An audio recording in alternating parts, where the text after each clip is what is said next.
Hey, Adrian. You on the phone? I'm here. What you say? Okay, we're recording now. How did you want to start? So, let's just, get right into it. We was both having a discussion about, you know, something that, happened drastically to me, back in the day. And it's kind of crazy how, you know, this month makes it 20 years that it happened. So I just gonna go into the story.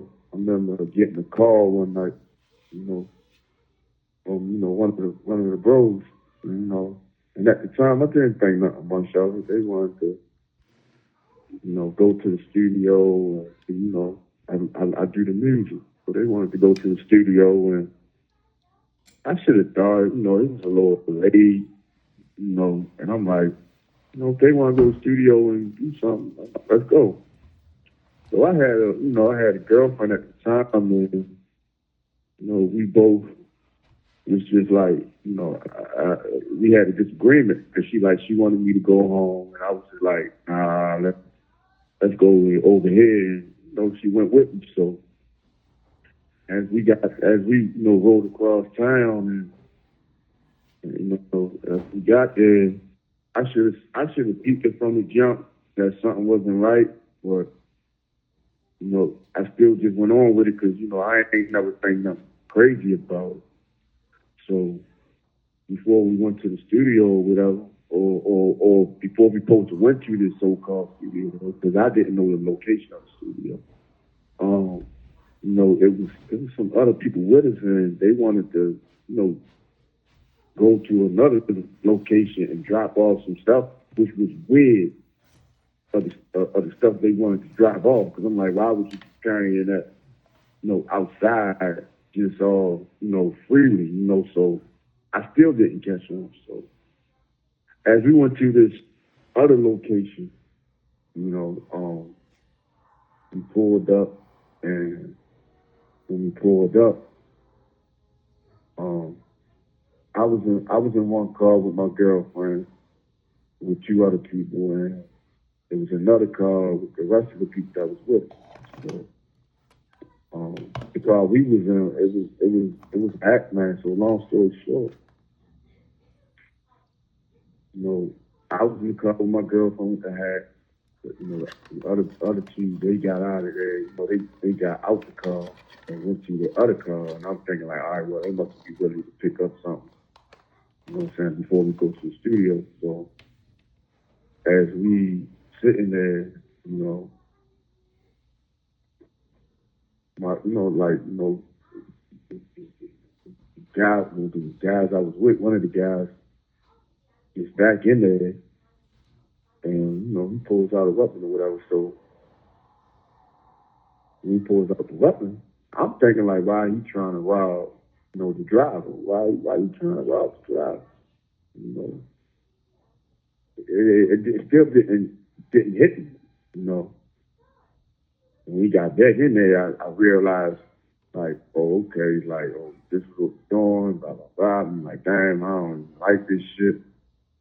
But then he just, as he shot him, he turned around and he pointed the gun at me. I'm like, oh shit, oh this is what it is. This is the whole setup. And when he shot at me, he hit me one time in the face. And when he hit me one time in the face, it was like a punch. So I sit back, and he got to shoot a shot at my girlfriend. And when he did that, I felt like, man, if you going to shoot somebody, shoot me. So I just covered her. I got on top of her, and that's how I got, shot 3 times in the back. You feel me? And they got out of there, whatever, and rolled off. And, I just sat there for a while because when you get shot, and it it it freezes you because you like, yo, you don't know where the bullet is, or you don't know how it is.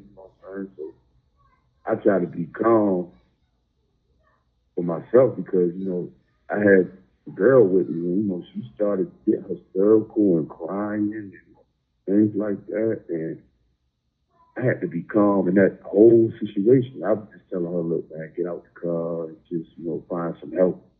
Eventually we both got out the car and found help and, got me to the hospital or whatever. When I got to the hospital, I realized my lungs collapsed and, you know what I'm saying?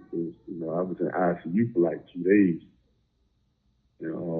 At that, I was in ICU. Those doctors come in, they like, ask me questions and I never really gave them full answers. I just told them like, we just got raw. That's how I carried it. Because, I just felt like it wasn't, I feel like I said, I still was going off the street and like, I'm not going to give nobody up because I was living that life. So, this is the result of living that life. You can't, take the good and when the bad happens, you want to, do all the extra. So, kept my mouth closed. And when I was sitting in that hospital, I really realized at that time, like, that was 19 years old. I was like, damn, there's really nobody out here in the world. I really felt alone at that time. I felt alone as hell, and when I got home to my mom, I still was recuperating, and it hurted because as I recuperated, she really wasn't really a nurturer in a sense, and after spending a few days with her, I remember like yesterday, it was Christmas that year. I got shot on December 19th, so by Christmas, I had a disagreement with my mother. She literally like put me out while I'm still was healing.